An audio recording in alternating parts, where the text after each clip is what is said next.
하나님께서 오늘 우리에게 주신 말씀의 제목은 나를 군사로 부르셨습니다 라는 제목으로 함께 말씀을 나누겠습니다. 본문 말씀 에베소서 6장 10절로 12절 말씀까지 함께 봉독하겠습니다. 시작.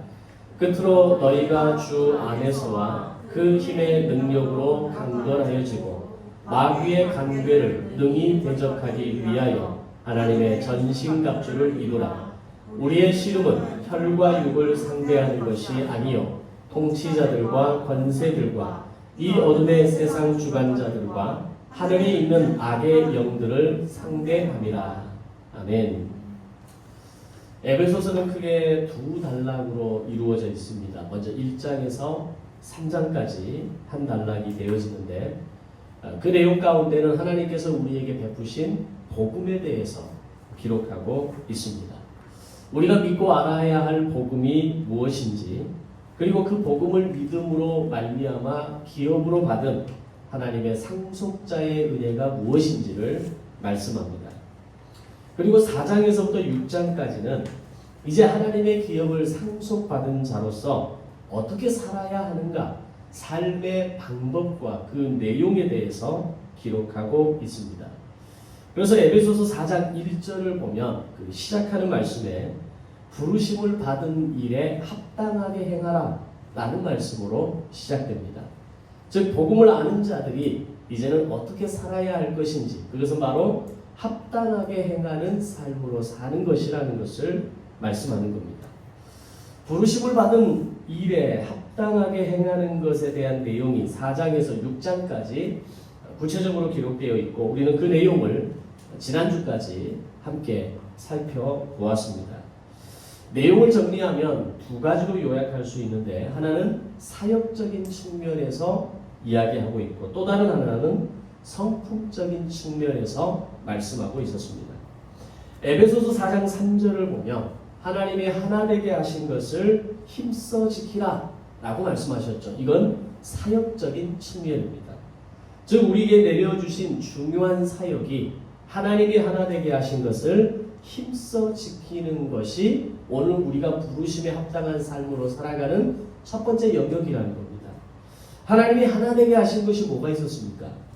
성경 속에 수없이 많은 것이 등장하지만 에베소서는 그 두 가지를 가정과 교회라고 이야기합니다.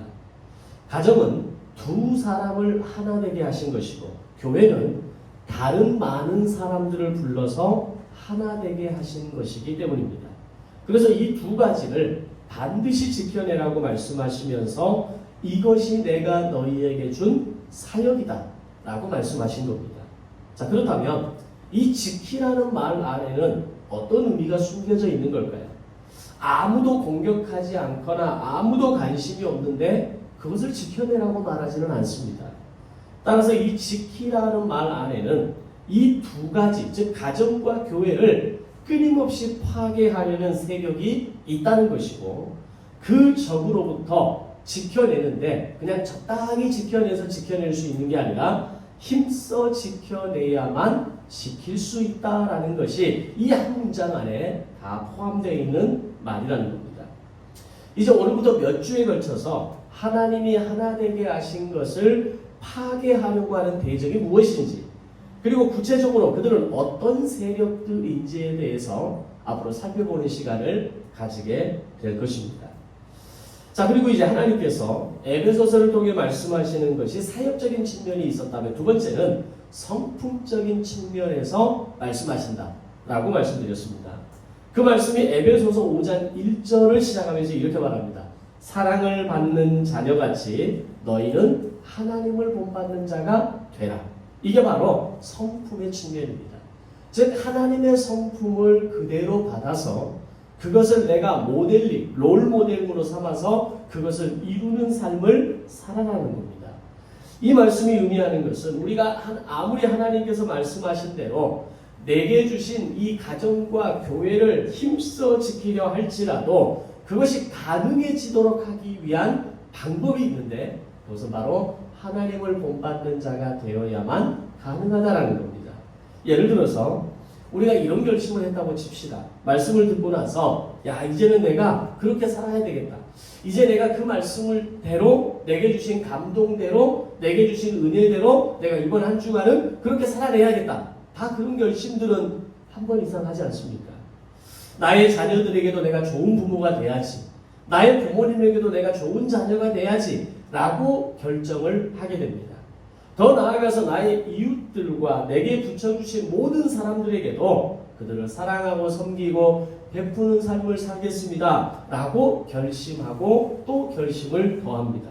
자, 그러면 그런 결심을 했다고 할 때에 그 결심을 한 대로 즉각적으로 고쳐지고 실행이 되더냐라는 겁니다. 아마 대부분이 하루도 못 가서 어쩌면 이 문을 열고 나가서 집에 들어가는 순간 다 무너지는 것을 경험하게 되고요. 하루 이틀 3일 정도는 갈지 모르지만 금방 내 마음에 올라오는 여러 가지 불편한 감정들로 인해서 우리의 언어와 우리의 표정과 우리의 행동은 달라지게 되는 겁니다. 아마 결심한 대로 잘 되지 않는다라는 것을 우리는 다 경험하고 살아갑니다. 자, 그러면 그 이유가 뭐냐라는 겁니다. 우리의 결심이 부족했던 걸까요? 그러면 우리가 더 강하게 결심을 하면 우리가 마음먹은 대로 되는 걸까요? 그렇게 해서 되지 않는다라는 겁니다. 거기에는 좀 더 본질적인 이유가 있다는 것을 알아야 됩니다. 아무리 우리가 결심에 결심을 더했다 할지라도 여러분들의 결심을 절대로 실행하지 못하도록 하는 우리의 눈에 보이지 않는 대적이 있다는 것을 알아야 한다는 겁니다. 우리가 그런 존재를 의식하며 살아가지는 않습니다. 지금 여기에 무슨 대적이 있을 것이다. 그런 대적을 우리가 어떤 그 민감함으로 느끼고 그렇게 살아가지는 않습니다. 그런데 우리의 눈에는 보이지 않지만 그런 대적이 있다는 것을 먼저 인정해야 된다는 겁니다. 그 대적은 나로 하여금 하나님이 하나 되신 것을 지키지 못하게 하고 부르심에 합당한 삶으로 본받지 못하도록 할 뿐만 아니라 오히려 그 반대의 삶을 살도록 만드는 그런 존재가 있다라고 성경은 말씀합니다. 그러면서 에베소서 마지막 내용은 바로 이 마지막 영적인 존재에 대해서 우리가 대적해야 할 어떤 존재에 대해서 이야기하면서 그와 어떻게 싸워야 할 것인가를 이야기하고 있습니다. 앞에서 말한 모든 것을 지켜내는데 가장 중요한 것은 바로 이 영적 대적과의 싸움이라는 것을 강조하기 위해서 이 내용을 바울은 에베소서 마지막 6장을 통해서 기록하고 있는 겁니다. 너희가 이것을 모르면 너희는 결코 이 싸움에서 이길 수 없다는 것과 승리하기 위해서는 반드시 승리의 비결을 알아야만 너희가 결심한 것을 지키지 못하는 이유가 너희가 결코 약해서가 아니라 이걸 지키지 못하도록 하게 하는 어떤 세력이 있고 그와 싸우는 방법을 알아야만 가능하다는 것을 말씀하는 겁니다. 자, 그러면 이 대적이 과연 누구일까요? 하나님이 하나 되게 하신 것을 지키지 못하게 하고 우리를 부르심에 합당한 삶으로 살지 못하게 하는 그 대적은 과연 어떤 존재이냐라는 겁니다. 성경은 그 존재에 대해서 그 이름을 마귀 또는 사단, 하늘에 속한 악한 영 이런 단어들을 통해서 표현합니다. 실제로 악한 영의 존재가 있다라는 것을 에베소서는 전제하고 있다는 겁니다. 근데 그것이 단지 이런 존재가 있어라고 강조하기 위해서 하는 말이 아니라 이런 존재가 너를 넘어지게 하는 거야.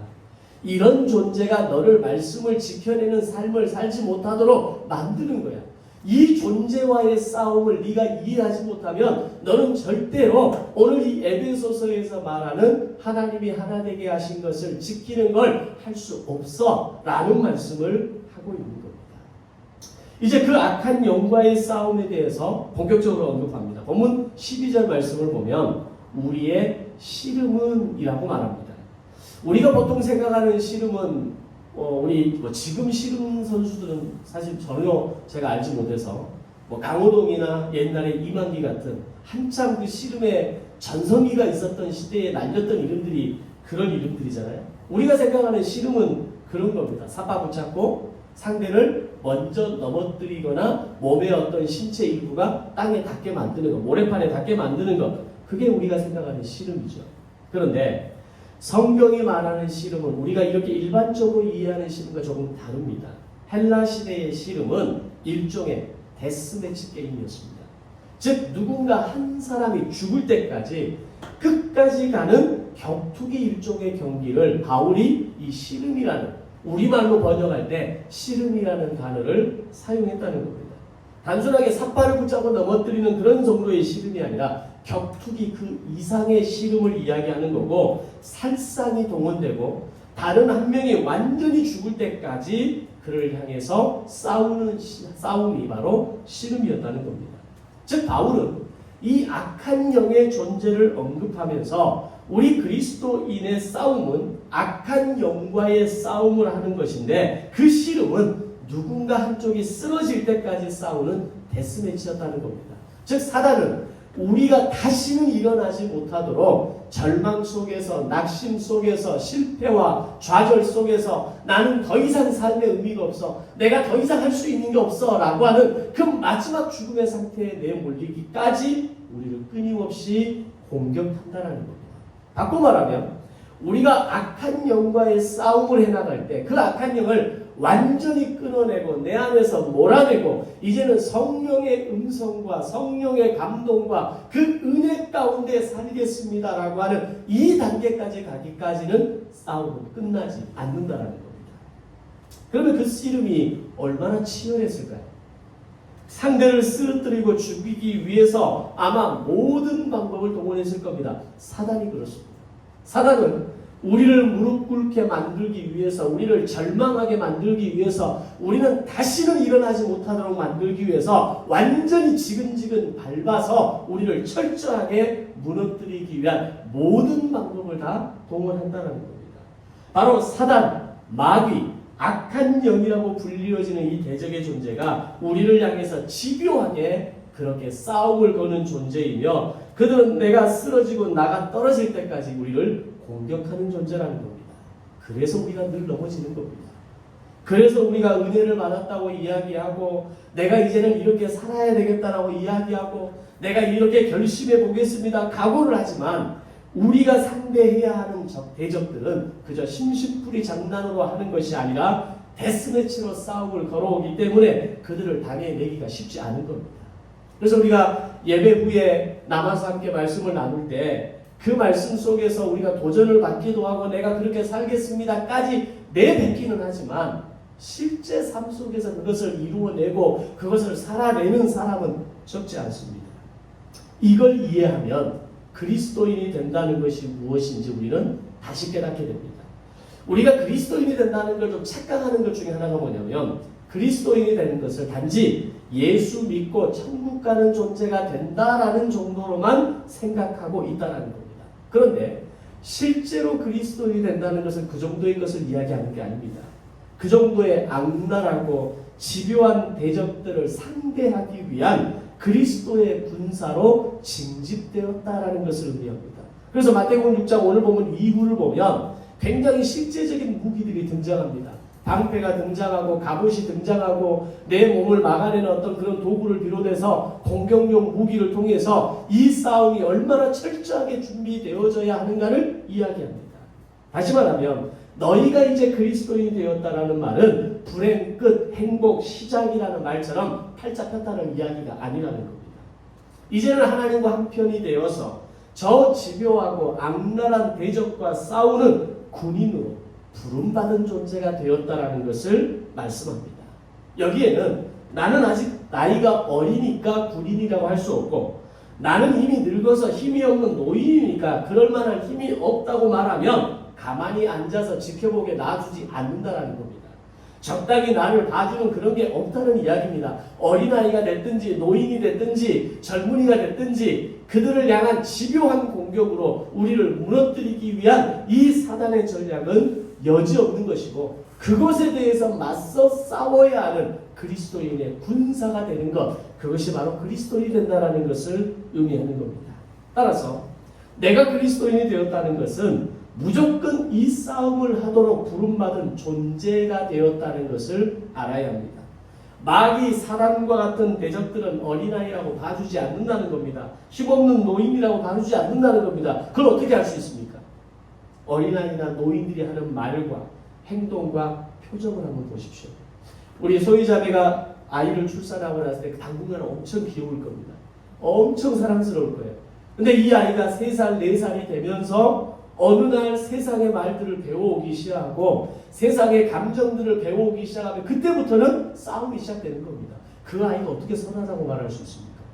만약 때를 부리고 뭐 욕을 하고 또 누군가를 미워하고 엄마 아빠 말에 순종하지 않고 또 노인이 돼서는 자기 고집대로 행동하려고 하고 자기 말만 다 들어줘야 되고 자기가 원하는 뜻대로 해야 되고 자기가 해왔던 삶의 방식대로만 남들이 다 따라와줘야 되고 이게 바로 사단이 그들을 그냥 놔두지 않는 증거라는 겁니다. 출애굽기를 봐도 출애굽기에 이스라엘 백성들이 출애굽 이후에 광야를 통과하고 마침내 40년 만에 적과 꿀이 흐르는 땅을 들어갑니다. 가나안 땅으로 들어갑니다. 이후에 어떤 일이 일어났습니까? 불행 끝 행복 시작이었습니까? 그렇지 않습니다. 가나안 땅에 들어간 순간부터 전쟁이 시작되었습니다. 여호수아는 이 5년간의 전쟁을 치르느라 다 늙어버립니다. 결국 자기 손으로 전쟁을 끝내지 못하고 후손들이 전쟁을 감당해 갈 수 있도록 땅을 다 분배하고 12지파에게 맡겨버립니다. 그만큼 전쟁은 사람을 지치게 만드는 겁니다. 우리가 부부간에도 처음 결혼해서 결혼하기 전까지는 서로를 배려하고 이해하고 또 좀 더 상대의 입장에 맞춰서 하지만 결혼하고 난 이후부터는 그러지 않습니다. 내 생각대로 내 기준대로 나를 좀 더 알아주기를 원하고 나를 좀 더 배려해 주기를 원하고 나는 이렇게 생각하는데 너는 왜 그렇게 행동하느냐라고 수없이 싸움이 일어나는 거죠. 그래서 부부는 지쳐가는 겁니다. 결혼은 지쳐가는 이 전쟁 속에서 서로가 얼마나 빨리 포기하고 얼마나 서로에게 맞춰갈 수 있느냐가 승패의 관건이 되는 겁니다. 오늘 우리가 가나안 땅에 들어간 이스라엘 백성들에게 주어진 것이 행복이 아니었던 것처럼 만족이 아니었고 기쁨이 아니었던 것처럼 그들이 맞이하는 것은 전쟁이었다는 겁니다. 자, 그럼 가나안 땅에 들어가서 왜 그들에게 전쟁이 일어났습니까? 막상 요단강을 건너서 들어가 보니 거기는 누가 살고 있었습니까? 야곱이 가나안 땅을 떠난 이후에 400년 기간 동안 가나안의 7개 부족이 형성되면서 그 땅을 차지하고 자리 잡고 있었던 겁니다. 이제 와서 그들이 호락호락 땅을 내주겠습니까? 야, 너희들 400년 전에 이 땅을 떠나고 난 뒤에 이제 와서 너희 땅이라고 내나? 그리고 그때는 몇 명이었냐면 70명밖에 안 됐습니다. 근데 지금은 200만이 넘는 광주 시민보다 더 많은 사람들의 그 분량만큼 성장해서 가나안 땅에 들어와서 이제는 이 땅을 내 땅이라고 얘기하는데 이 모든 정보들을 알고 있는 상황에서 가나안 민족이 할 수 있는 게 뭐였겠습니까? 더 강력한 동맹을 체결하고 이스라엘을 온몸으로 막아내기 시작한 겁니다. 그래서 전복전쟁이 5년 만에도 끝나지 않았던 겁니다. 마찬가지로 우리가 복음을 알고 예수를 믿음으로 고백했지만 우리 안에는 여전히 죄성이라는 게 남아 있습니다. 내 안에 있는 어둠의 습관이라는 게 남아 있고 내 안에 있는 상처가 자리 잡고 있고 그 상처로 인해서 분노와 원망과 슬픔이 우리 각자의 삶의 분량대로 다 자리를 차지하고 있다는 겁니다. 근데 어느 날 내가 이제 예수를 믿고 구원받았네 라고 하면 내 안에 있는 그것들이 알아서 자리를 비켜주면서 어서 들어오세요. 웰컴 주스 만들어주고 두 팔 벌려 환호하고 이제는 당신이 주인입니다. 그렇게 말하지 않는다는 겁니다. 그럼 어떻게 하겠습니까? 가나안 7개 부족이 이스라엘 백성들을 그렇게 온몸으로 막아냈던 것처럼 그들은 죽는 날까지 내 몸이 죽어서 호흡이 끝나는 날까지 그 자리를 뺏기지 않으려고 발악을 할 겁니다.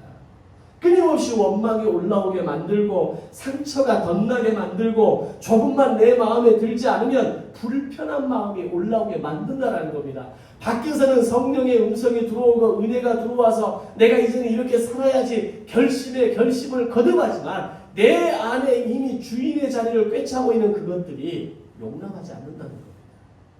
그렇게 살도록 호락호락 나를 내버려 두지 않는다는 겁니다.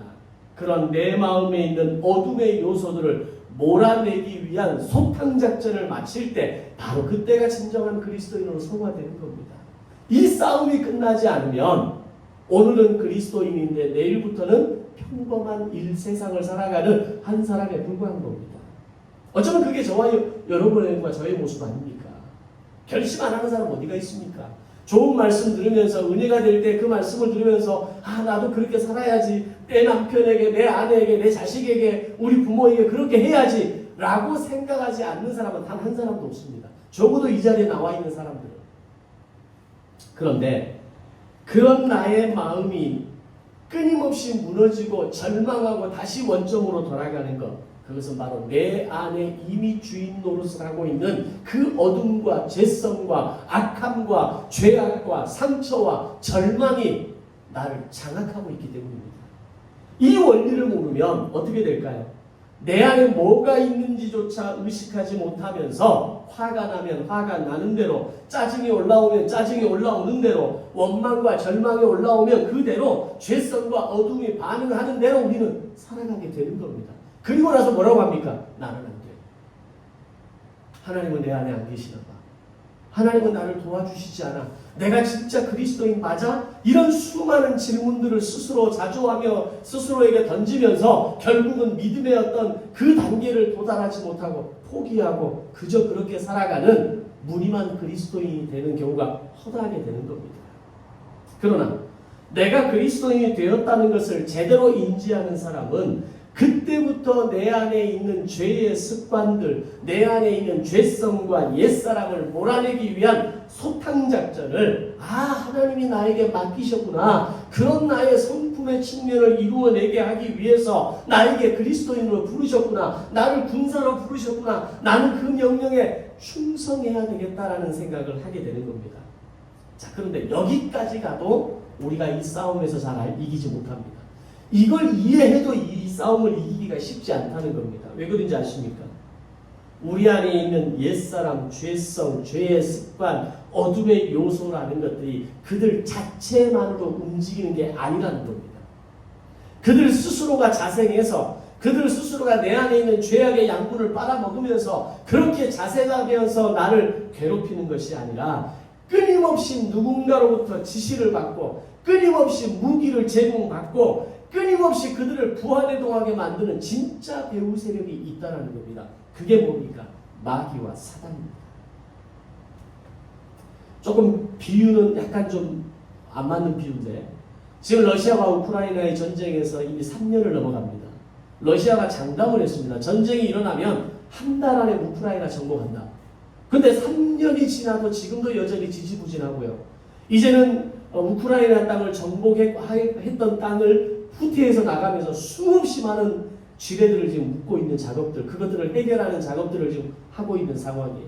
우크라이나가 왜 전쟁에서 지지 않습니까? 왜 이 전쟁이 끝나지 않는 겁니까?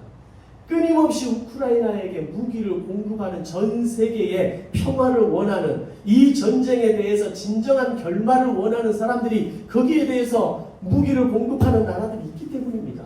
그게 만약에 끊어져 버렸다면 우크라이나가 버틸 수 없는 겁니다. 약간 비교는 약간 안 맞는 부분입니다. 어쨌든 오늘 우리의 마음속에 있는 어둠의 것들이 절대로 그들은 자생할 수 없습니다. 그것들이 알아서 수습 잘하지 않습니다.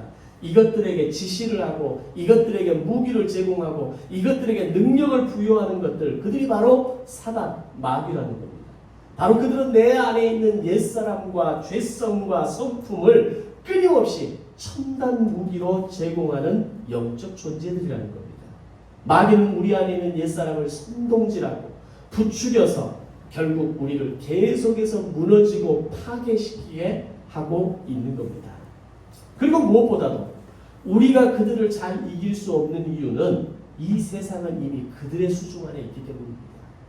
성경을 보면 공중의 권세 잡은 자가 이 세상을 다스린다라는 표현이 있습니다.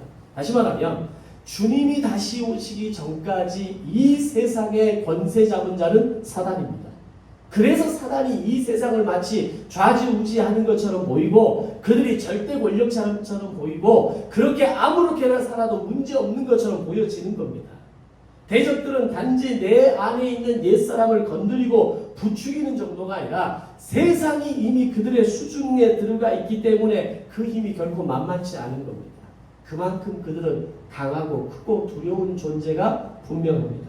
그래서 세상이 점점 희망이 사라져가는 겁니다. 그래서 수많은 가정들이 침몰해가기 시작하는 겁니다. 그래서 건강한 교회를 찾기가 어려운 겁니다.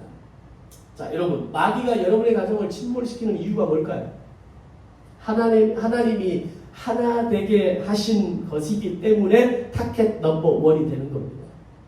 하나님께서 오늘날 세우신 이 교회를 분열되고 갈라지면서 잘못된 정치 세력에 이용당하는 이유가 뭘까요?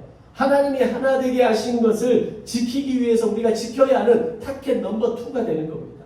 그래서 마귀는 절대로 가정과 교회를 그냥 두고 보지 않는다는 겁니다. 내 안에 있는 상처를 교묘하게 사용해서, 내 안에 있는 분노를 교묘하게 이용해서 남편 배우자를 공격하게 만들고, 아내를 공격하게 만들고, 자식들을, 부모들을 공격하고 미워하고 그렇게 원망하게 만들어버린다는 겁니다. 가정과 교회만 그렇게 하겠습니까? 사단은 우리의 마음을 끊임없이 공격합니다. 오늘날 우리들의 삶이 얼마나 풍성하고 부유해졌습니까? 물론 경제적으로, 사회적으로 모든 사람들이 계속 힘들다는 이야기를 하지만 분명 과거에 비하면 우리는 좀 더 여유로운 삶을 살고 있습니다. 그런데 겉으로 드러나는 표정과 마음을 들여다보면 어떻습니까? 분명히 풍족하게 살고 있고 행복의 요소가 많아졌음에도 불구하고 사람들의 얼굴과 마음 안에는 불안과 염려에 찌들어 살아가고 있습니다. 원망과 불평과 분노가 쌓여 있습니다. 조금만 옆구리를 찔러도 화가 치밀어 오릅니다. 조금만 내가 불편해도 상대에게 내 불편한 감정을 마음껏 쏟아냅니다. 왜 그렇게 되었을까요? 우리의 마음이 하나님을 온전하게 바라보면서 살아가도록 마귀는 절대로 그냥 두지 않는다는 겁니다. 그렇게 우리의 마음을 공격하고 교회를 공격하고 가정을 공격하기 때문에 하나님이 하나 되게 하신 것을, 하나님을 바라보며 살아가게 하신 그 존재의 목적을 이루며 살아갈 수 없는 겁니다. 자, 그러면 여기서 한 가지 짚고 넘어가야 될 것은 마귀가 진짜 존재하냐는 겁니다. 오늘날 교회 안에 이 마귀의 사단에 대한 두 의견이 존재합니다. 근데 이 두 의견이 양쪽 극단입니다. 하나는 요즘 같은 세상에 무슨 마귀가 있습니까? 사단이 존재합니까? 라고 말하는 부류가 있습니다. 그리고 교회에서 사단이나 마귀라는 이런 단어를 공식적으로 사용하면 굉장히 불편하게 생각합니다. 그런 얘기 하지 말고 성경에서 오늘 우리에게 주시는 은혜만 전달해 주세요. 은혜의 말씀만 우리가 알아도 충분합니다. 사단 마귀 몰라도 우리는 충분히 살아갈 수 있습니다. 라고 이야기합니다. 결론부터 말씀드리면 악한 영에 대해서 인정하지 않고 사단이나 마귀라고 하는 이 존재를 부정하는 사람들은 성경을 부정하는 것이라는 걸 알아야 됩니다. 분명 악한 영은 존재합니다.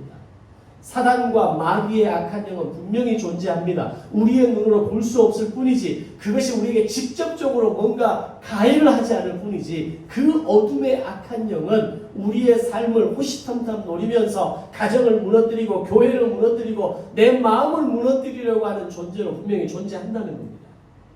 또 하나 반대 극단은 자신이나 타인에게 모든 일어나는 문제를 마귀 탓으로 돌립니다.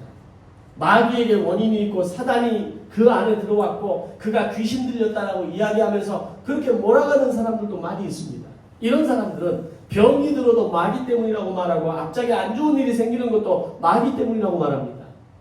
한 이단 종파는 눈이 나쁜 것도 사단이 들어서 마귀가 들어서 갑자기 기침이 나고 감기가 들어도 귀신이 들어와서 그렇게 됐다라고 이야기하는 종파도 있습니다. 예전에는 우스갯소리로 예배 시간에 졸기만 해도 졸음막이 들렸단 말을 우리 시골에서는 했었습니다.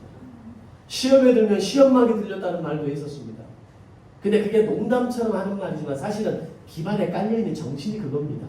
우리의 모든 삶의 영역에 마귀와 사단이 귀신처럼 우리에게 접근하고 우리를 장악하고 그로 인해서 문제가 일어난다고 말하는 겁니다.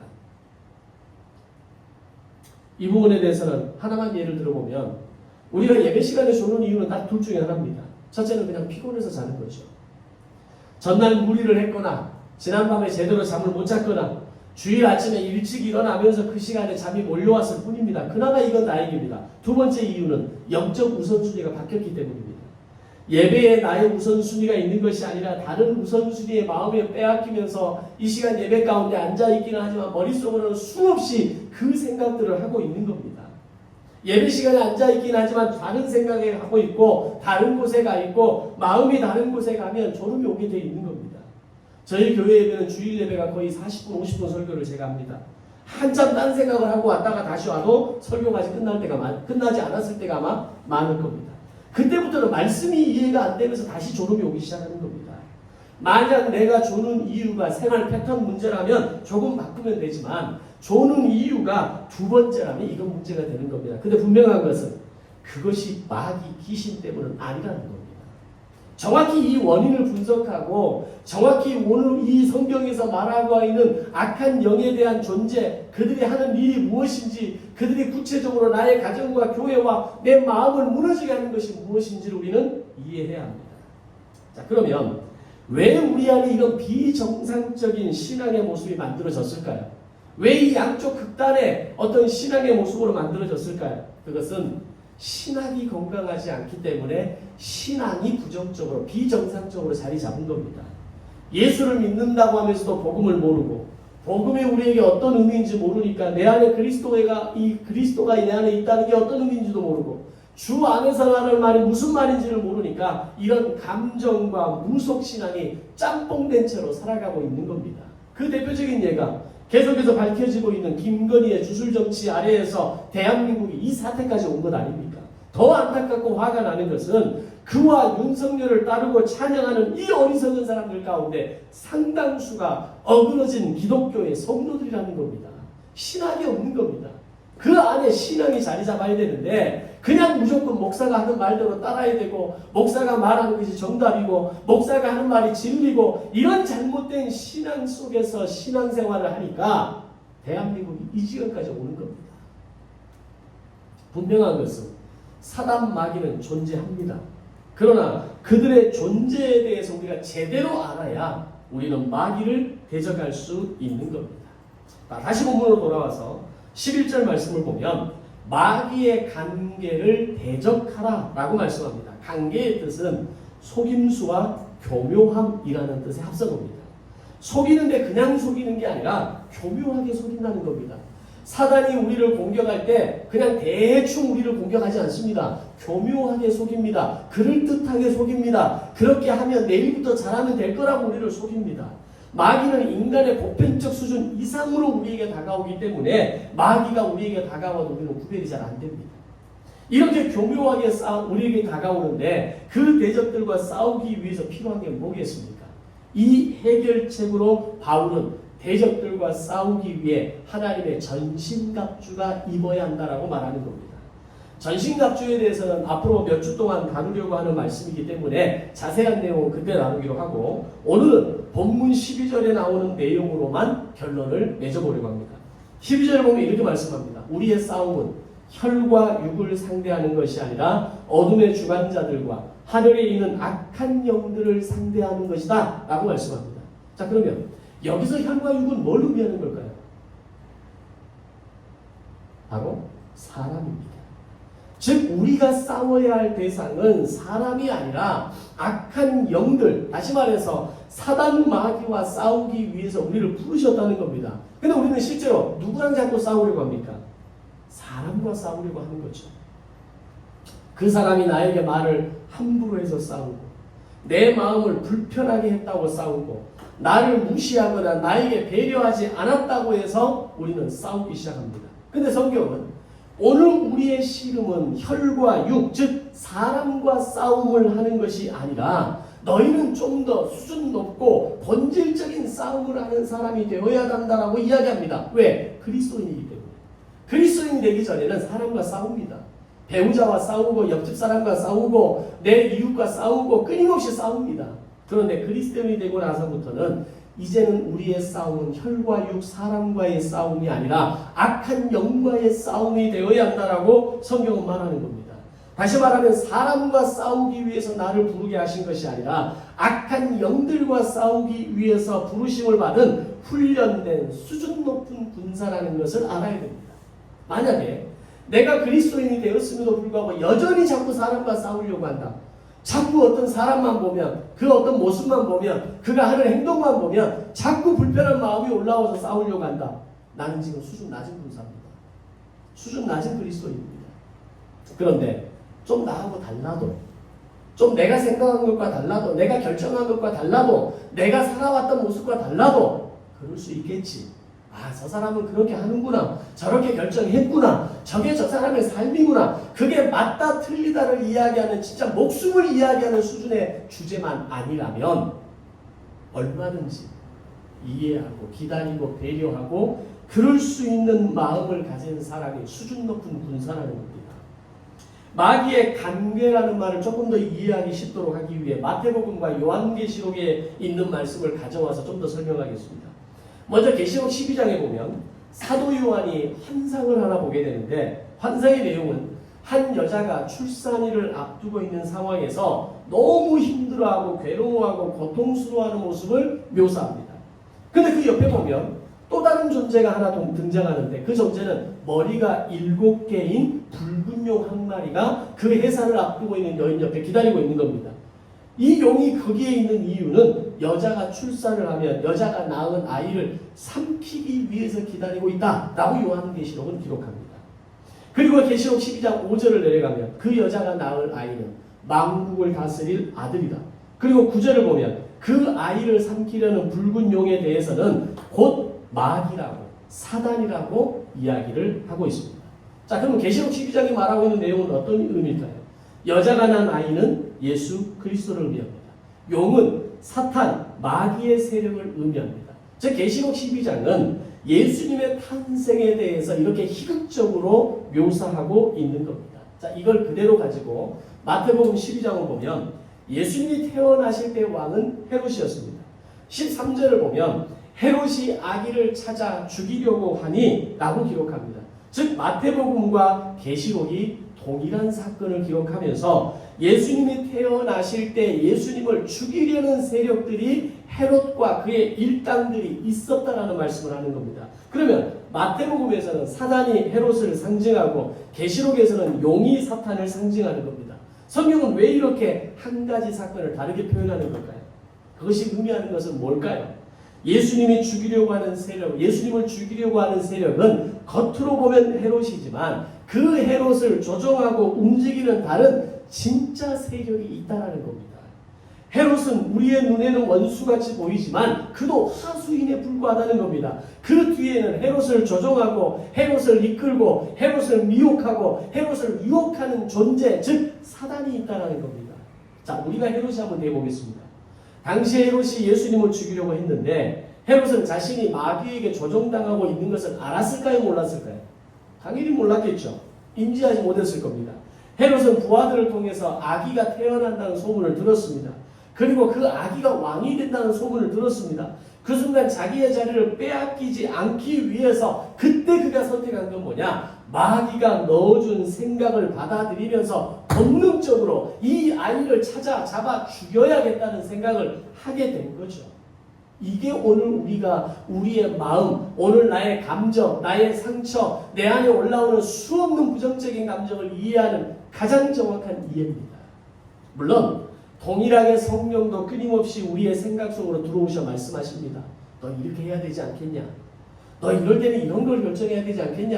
야, 그건 좀 유치하지 않냐? 좀 이렇게 한번 해보면 어때? 끊임없이 우리에게 말씀하지만 마귀도 끊임없이 우리 생각 속으로 들어와서 내 생각과 내 마음을 지배하려고 한다는 겁니다. 그때 나는 어느 한쪽을 선택하느냐에 따라서 우리의 언어와 행동과 표정은 달라지게 되는 겁니다. 우리는 보통 뭘 선택한다는 겁니까? 마귀가 불러 넣어주는 마음, 사단이 내 안에 부안해동하게 만드는 그 감정과 그 생각 속에 우리는 선택해버리는 겁니다. 똑같이 성령님이 말씀하고 계심에도 불구하고 내 본능대로 살아 움직이는 겁니다. 우리가 예를 들어 이런 생각을 한다고 칩시다. 야, 이 인간만 사라지면 내가 행복할 것 같아. 내가 이 문제만 해결되면, 이 사람만 내게서 떠나가면 내 문제가 다 해결될 것 같아. 이런 생각을 하죠. 그럼 이 생각을 여러분이 하는 것 같습니까? 악한 영이 여러분의 생각 속에 넣어주는 것 같습니까? 이게 분별이 되어야 합니다. 이건 여러분이 하는 생각이 아니라 악한 영, 마귀, 사단이 여러분에게 그 생각을 하도록 불어 넣어주는 겁니다. 내 안에 있는 상처와 나의 기준과 나의 가치관과 내가 살아온 삶의 경험을 바탕으로 그것들을 건드리면 얘가 완전히 실패하고 좌절하고 절망할 걸 너무 잘하니까 너 그렇게 해 라는 마음을 불어 넣어주는 겁니다. 그때 우리는 마치 그게 내 생각이라고 착각하고 내 마음이 그걸 원한다라고 착각하고 마귀와 사단의 명령 앞에 무릎 꿇고 마는 겁니다. 마귀는 우리의 마음과 생각 속으로 강도처럼 들어와서 자꾸 부정적이고 폭력적이고 자괴적인 생각을 불어 넣어주고 있다는 겁니다. 마귀가 강도라면 헤롯은 그 손에 들린 칼에 불과한 겁니다. 우리가 어떤 부정적인 우리가 어떤 죄악과 죄성의 행동을 할 때 그것은 내가 마치 들린 칼이 되어져서 마귀가 나의 마음에 명령하는 대로 나는 그 칼 속에 놓여있는 한 사람이 되는 겁니다. 따라서 우리가 진짜 대적해야 될 대상은 사람이 아니라 그 뒤에 그 사람을 조종하는 마귀라는 걸 알아야 됩니다. 지금 나의 모습이 이렇게 연약하고 부족하고 한없이 약합니다라고 나 자신을 깔아뭉갤 것이 아니라 나의 마음을 그렇게 만들고 조종하는 내 뒤에 배후 세력인 마귀에 대해서 살아라 물러가라. 네가 나를 장악할 수 없고 네가 내린 그 명령 앞에 내가 순종할 수 없고 이제는 내가 말씀 앞에 반응하며 살아가겠노라고 그를 쳐내는 겁니다. 이게 믿음으로 살아가는 바른 자세가 되는 겁니다.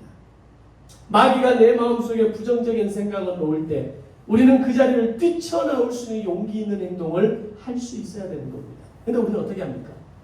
마귀가 그런 생각을 내 안에 불어넣어줄 때 마음껏 상상합니다. 머릿속에 그것이 내 머리에 둥지를 틀 수 있도록 그것이 내 생각을 내 삶을 장악할 수 있도록 내버려 둡니다.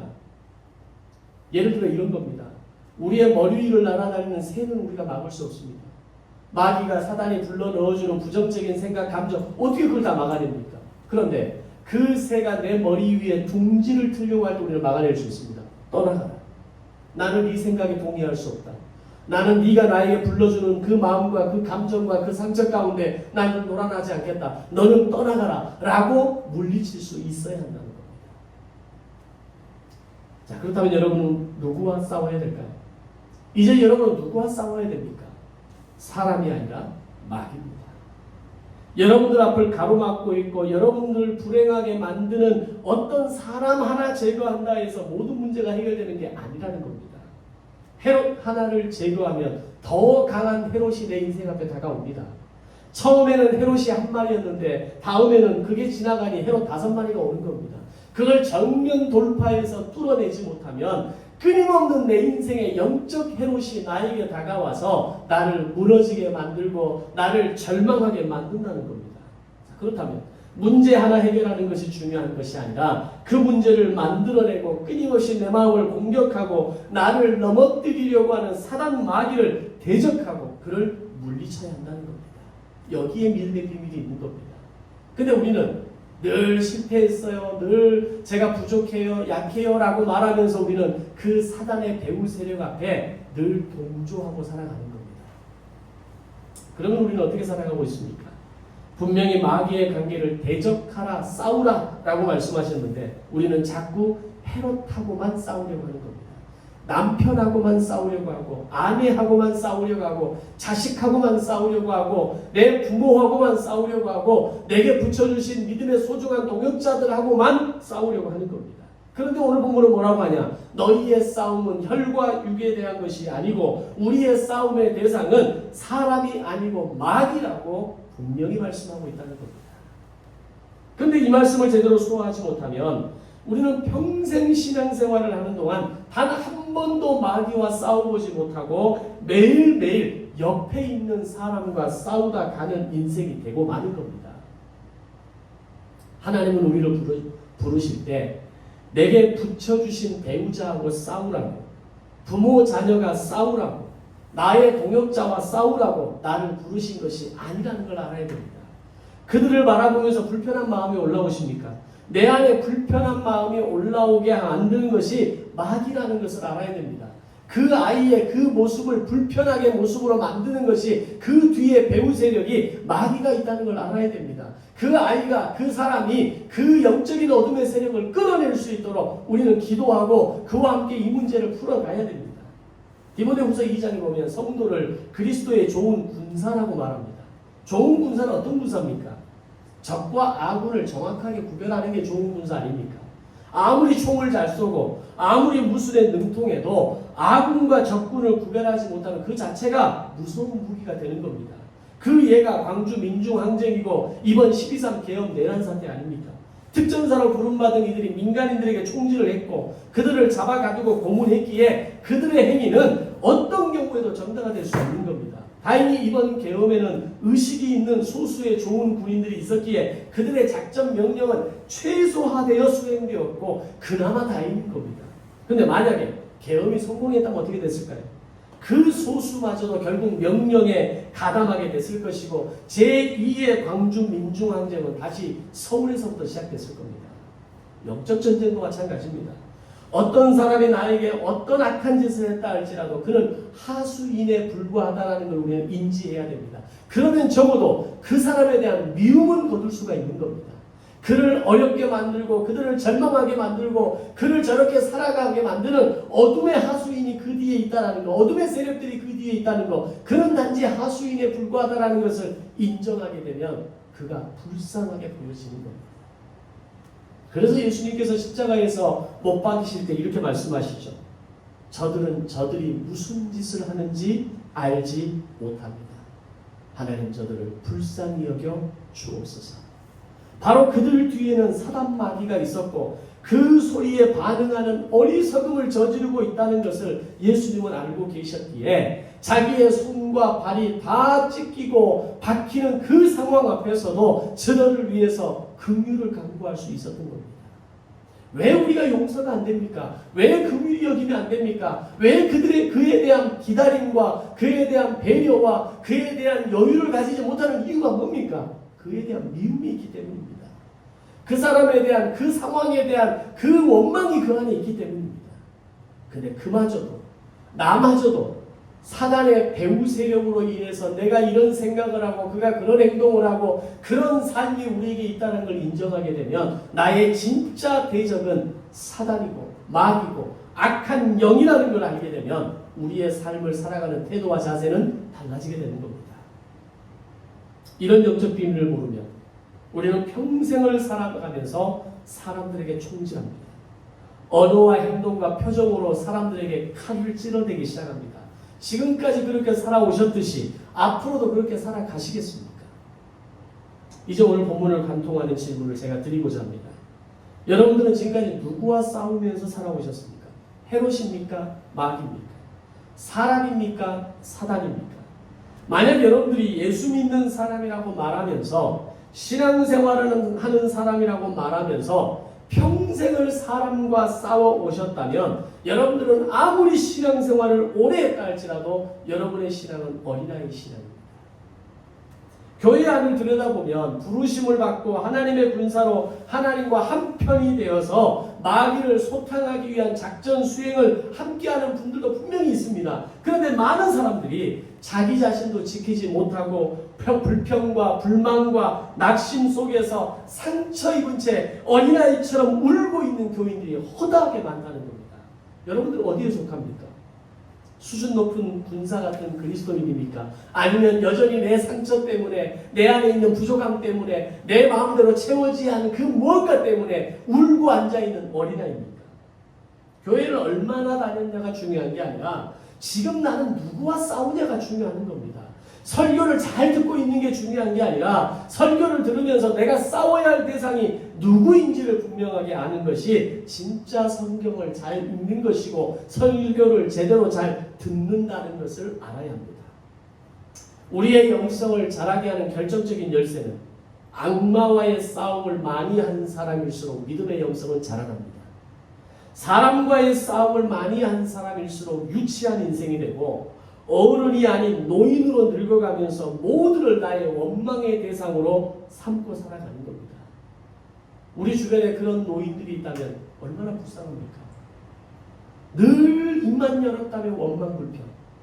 자식 때문에 안 되고 뭐 때문에 안 되고 내 삶에 내 마음대로 되는 게 하나도 없다라고 이야기하고 그렇게 누군가를 원망하고 저주하는 인생으로 그렇게 자신의 삶을 감수하지 못하고 살아가는 사람들이 오늘 만약에 내가 그런 사람이 된다면 내 주변에 그런 사람이 있다면 그 사람은 가장 불쌍한 사람이 될 것입니다.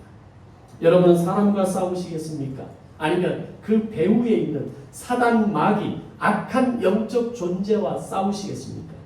주님이 나를 그리스도인으로 부르신 것이 확실하다면 그래서 하나님이 하나 되게 하신 것을 지키는 것을 사명으로 받은 것이 분명하다면 이제 내가 싸워야 할 대상은 사람이 아니라 내 배우자, 부모, 자녀, 이웃이 아니라 우리를 낙심하게 만들고 주저앉게 만들고 실망하게 만드는 사단, 마귀, 악한 영적 세력이라는 것을 알고 진짜 전쟁을 치를 수 있는 그리스도인이 되시길, 그리스도의 좋은 군사가 되시기를 주님의 이름으로 축원합니다. 기도하겠습니다.